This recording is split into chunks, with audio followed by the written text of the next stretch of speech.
welcome to Primal Elite Fitness. Today I'm going to be going over our warm-up, so if you want to get familiar with it before you come in, feel free to start practicing and let us know if you have any questions. For our first part of the warm-up, we're all going to be on our back and we're going to do what's called a straight leg dead bug. So on your back, we're going to try to get our legs straight with a soft bend in the knee. Hands will be up as well.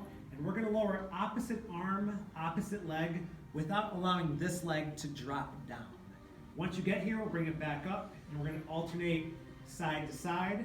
Especially as you lower a leg, it's very easy for the low back to pry up. So make sure we're pinning the ribs down, low back is nice and snug into the floor during your dead bug. Now, if your legs are too tight, you can't do that. We're going to keep the knees bent at 90 instead of straight. And we're going to lower opposite arm, opposite leg in this fashion to allow you to do it without stiffness in the legs here. That's our first exercise. Our second one is what's called a low oblique row. So you actually stay on your back. We're going to go back to that 90-90 position. And we're going to roll to the right. Get yourself to your right forearm. We're going to make sure we're not hiking with the shoulder. We're going to pack it down nice and tight, not collapse with the spine. We're nice and straight with our alignment and reach up towards the ceiling. Once you hear, we're going to roll it right back down and just move side to side. So shoulders packed, spine's in nice alignment, moving side to side for our low oblique sit here. For our third one, we're going to go with a downward dog. So many have seen this before. We're going to get ourselves into push-up position. Shoulders are stacked over the hands. Make sure our spine's in a nice straight alignment so we're not hyperextended and we're also not creating the TP with our hips. And from here, we're going to hinge through the hip joints until we feel a good pull in the calf and the hamstring and bring it right back down. So we're going to stay on the move, working on our downward dog. And again, if this is too uncomfortable, whether you have wrist issues or anything else, we're going to be doing a bird dog instead. So on all fours, and we're going to lift opposite arm, opposite leg without moving our spine at all. So move purely through the shoulder and the hip joint. For our next one, we're going to be doing what's called a reclined sit shoulder mobility exercise. So sitting on your butt, we're going to create a soft knee bend. Keep your heels into the floor. Nice straight alignment with our spine so we're not slouching over here. We're going to get both hands out. One will go into internal rotation, the other into external rotation. Try to touch the hands and then alternate side to side here. And we'll do this until time's up. Now for some, our core might not be strong enough, so we'll get yourself into a half kneeling position, and it's the same exact movement. It's just a little bit more core friendly as you do this regression here. For our fifth, we're gonna go to Spider-Man. Many people have seen this before. Back to push-up position. We're gonna try to get our right foot outside of our right hand without a heavy round in the low back. Once you're here, we're gonna open up into rotation and bring it back down. And we're gonna stay on the move. Left foot in front, open up with the left, and just keep moving side to side. If your hips are too tight for this, or you feel your low back has a heavy round during this move, you're gonna wanna grab a couple of boxes so you can be elevated as you open up with proper form in the hip and in the low back there.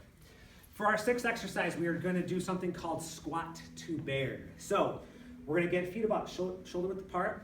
We're gonna go into a very deep squat until our fingertips get on the floor.